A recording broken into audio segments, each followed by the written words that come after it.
Hey, hello and welcome. This is Summer Piha from the Conscious.Classroom Certification Model. Check us out at cccmodel.com. You're listening to Let's Talk ECE, the place on the internet where we talk tips, tricks, and perspective shifts related to all things early childhood. Join Summer and Rachel in their mindset shifting discussions on common topics in the early childhood world. You'll hear real stories from their time working together as an owner-director pair and how they learn to see things from each other's perspectives over the years, so you can learn how to openly discuss these viewpoints and find common ground within your leadership team. Hey, everybody. Welcome back to Let's Talk ECE. I'm Summer. And I'm Rachel. And we're here today to talk about how you can slay in your own lane. So if you're listening to this, it's because you're a leader. And maybe you've been in this role for years. Maybe you're new to the job. Maybe you're an owner who's given their job away over and over and over again. That's me right here. Regardless of what your leadership role is, I want you to master your job. But that means staying in your lane, not taking on too much, and not stepping on the toes of other people. You are going to slay in your lane. So when we talk about leadership roles and really doing an amazing job, one thing we don't talk about is the emotions around our position, right? So emotions around shifting into this new role and the mourning process that comes with giving your job away time and time again. And I say this because I was an owner, and originally when I first opened up my teeny tiny location, I was a teacher and my business partner was the director. And as we grew and as our skill set changed, I had to give my teaching job away. And then we grew into a larger location and I had to give my director job away. And so this is something I've been through time and time again. And it really is emotional. There's anxiety that comes with taking on new tasks or giving away your tasks, just really so many big feels that go into working with leadership.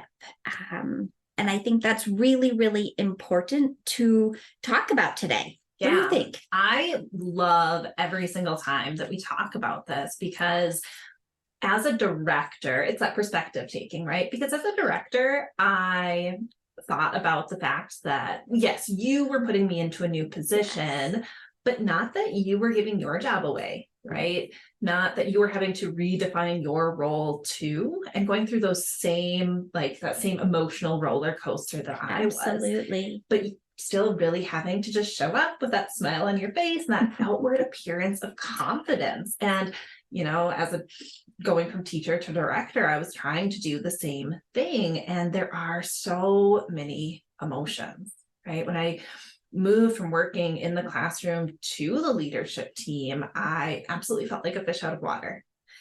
And I think one of the really big things that was challenging for me was having everybody's eyes on me and how much it intensified that.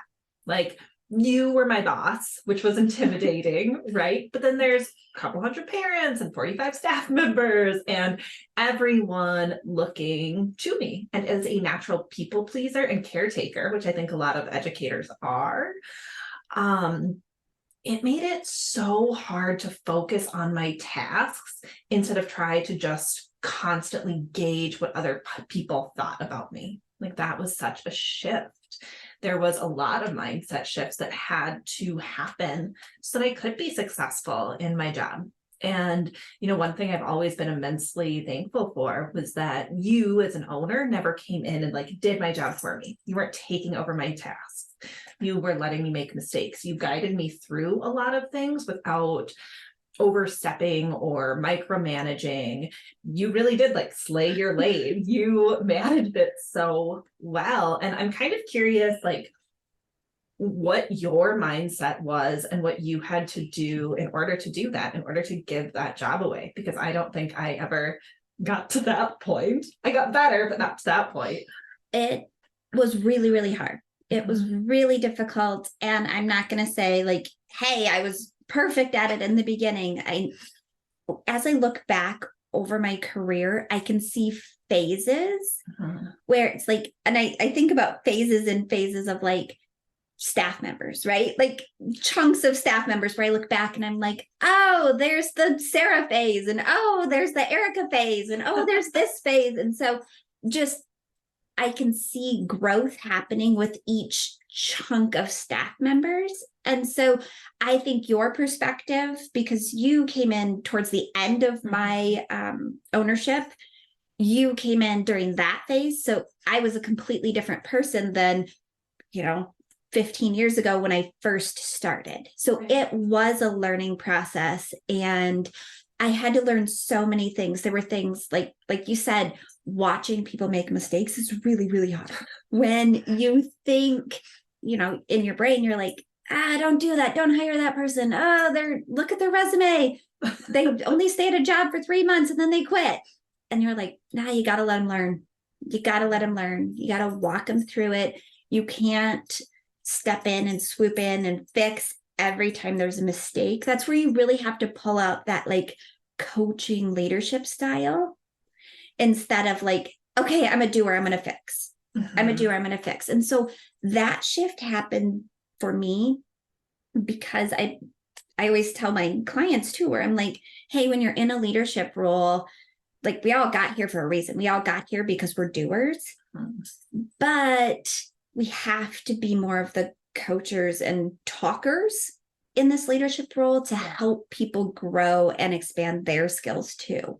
And so once I made that shift, I really was able to sort of be hands off and say, all right, let's talk about this. I mean, I remember the first time you guys kicked me out. I was in the school and I feel like I just got everyone riled up. I got the kids all riled up and I got the teachers all riled up. And finally, the directors had to talk to me and say like, hey, we got this. We don't need you to come here every day. Yeah. And I was like, well, what am I supposed to do? What am I supposed to do? Yeah. But that was another big like aha for me where I was like, hey, the people I hired, the competent, amazing people I hired don't need me here. Like I get to go and do something else. I get to go and work on my business. I get to go read. I get to go listen to a podcast. I get to go take a walk. I get to, any number of things. And that's why we hire people and train them so we can step out and live this full balanced life. I really love that. And I love hearing that from your perspective. And I think you coming from that really healthy perspective of like, and I want to have my own life. I want to work on my business. I want to grow these things was so beneficial to me because it also let me say, yes, I also want those things. Yeah. So I do have to learn how to delegate. And I do have to know that when I delegate, things are not going to be exactly how I would have done them. And I have to learn to be okay with that and to really just accept it so that I can stay in the role that I have, do it to the best of my ability and not burn out. Like that emotional shift and those perspective shifts are so, so important. Absolutely. And I think this leads us into the next thing we're going to talk about, right? Like emotions are always going to be part of a new job, or maybe even the old job that you're shifting around responsibilities, right? Yeah. Like you said, hey, I kind of have to be okay with people not doing it the way I would have done it, right?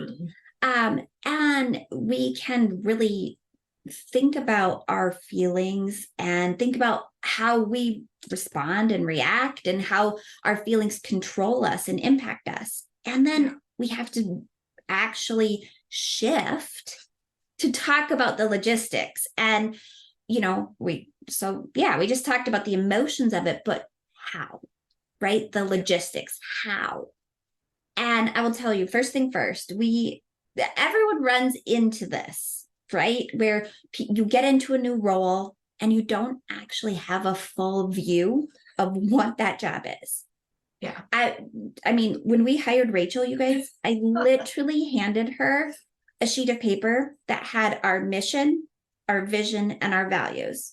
And we were like, go forth and make good decisions. That's it. Like, we didn't know. We didn't know what her role was, but we knew we needed to step out so we could work on growth and expansion. And we knew we needed help, but we didn't know what her role was. And so I will tell you, after that first year, one of the best tools we ever created was a your job, my job list. And it broke down everything. And it assigned tasks. You know, I was not the financial person, my business partner was. And so if somebody came to me and talked to me about finances, I would look like a deer in headlights because I was like, not my job, not my role. I mean, I would spend out every cent in our checkbook for the kids, right? It's for the kids. It's for the kids. But we want to run a healthy business. And so assigning like, hey, that's Katie's role. Hey, you know, I don't need to come in and lean over Rachel's shoulder and say, what's on the grocery list this week? That's also not my job. And so breaking down every single task and then assigning it to a person. Yeah. And that was probably one of the most helpful things that we ever did. Not only was it great to know what my job was. Oh, better than just mission, vision, values. Yeah, mission, vision, values. Okay, so that helps me with payroll. Right. Okay, Google, we'll figure it out. There was a lot of Googling happened in that first year. Amazing. Just amazing. But no, it was so helpful because not only did it really clarify what my role was, which helped me talk about it better and set better expectations and delegate tasks out more appropriately, it also just helped me take ownership of my time, because then I could look at this whole list and be like, okay, these tasks are similar. I can do them on one day. I can group them together. And so I wasn't just constantly running around with like piles of paper and be like, oh, I have to do this, I have to do this, I have to do this. I could really organize all of those tasks. And I think one thing that you hit on really well too is like, you were not responsible for making sure I was going and getting the food order in, right? Like I was responsible for doing that, but there's that difference too of responsible and accountable, and really laying out what that looks like too. Yes, because once you know what your role is, you can figure out how that works with the rest of your leadership team. Yeah. Right? Because if I can't push the button on payroll, not me, remember, finance is not my job. But if the owners can't push the button on payroll until the directors get the hours in, right?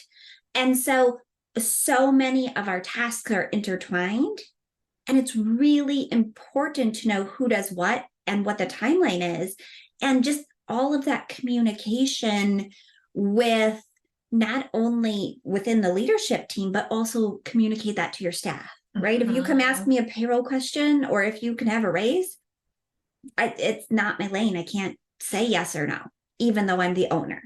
Yeah.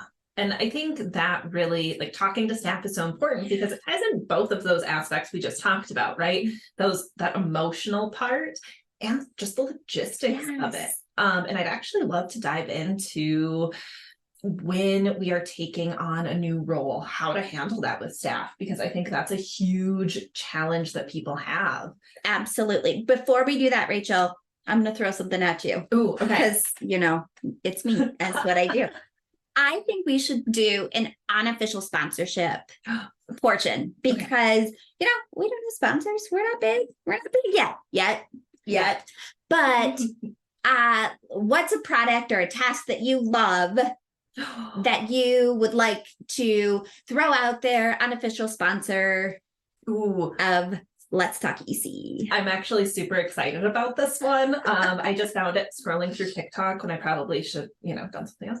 But scrolling through TikTok, there is a tool that I found online, and it's called, you just type in goblin.tool, and it breaks down a single task into steps. So if you need to deep clean the kitchen at your school or at your house, and you need to give a list of tasks, but you're like, "Ugh, I work with adults. Why do I have to write this down?" You just put deep clean kitchen and then push this little magic button, and it gives them a whole list of all of the aspects that are like, remove things from counter, spray counter, wipe down. Awesome. It's amazing. I use it with my kid now. I use it for myself. It is the best. My guess is you're probably going to use it with me. I am going to use it. Yeah. I love it. I love it. Okay, Rachel, say it one more time what it is. And also we'll have the link in the show notes for you. Goblin tool. Goblin tool. Awesome. Okay. Yeah. So I could see how we could use this with staff. Okay. Staff, you guys, staff do not love change.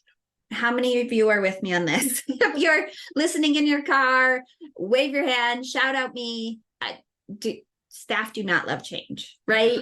And it's hard. It's hard for us as leaders to adjust. It's super challenging for our staff to adjust to new positions, new management, new tasks.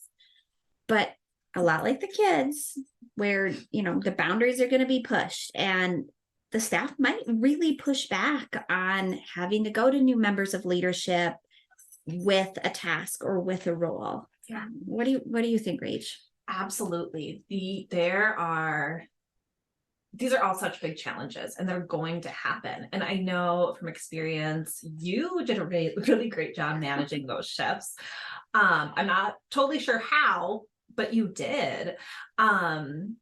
So what were some of like, let me tell you, it was a lot of Chinese food. A lot of Chinese food. I love it. But I think one of the things a lot of people fall into, especially if it's like the owner was the director and then shifting out, a lot of times what we run into when we're working with other programs is everybody still wants to go to that owner, right? Absolutely. So how did you help your admin team, including myself, like be seen as the authority figures in your school? Because I felt like you did such a good job there, and it was kind of like magic. Like I didn't know that that's what it was, but I think what happened was that my job, your job chart, and then just staying in your own lane and being able to communicate, almost like when a parent asks about like, hey, we're missing this yellow rain jacket. And I'm like, I have no idea where this yellow rain jacket is. I don't work in this classroom, but I'm not going to say that to a parent, right? I'm going to say, hey, let me check with so-and-so. And so just anytime someone would come to me with something that wasn't in my lane, I would direct them to the right person. Hey, you know what? I'm not really sure about that answer. Let me check with Rachel. Or I'm going to direct you to Rachel and then take myself out of the equation completely. That's where the Chinese food came in, because when you give your job away, it's emotional. But just really making sure you stay in that lane.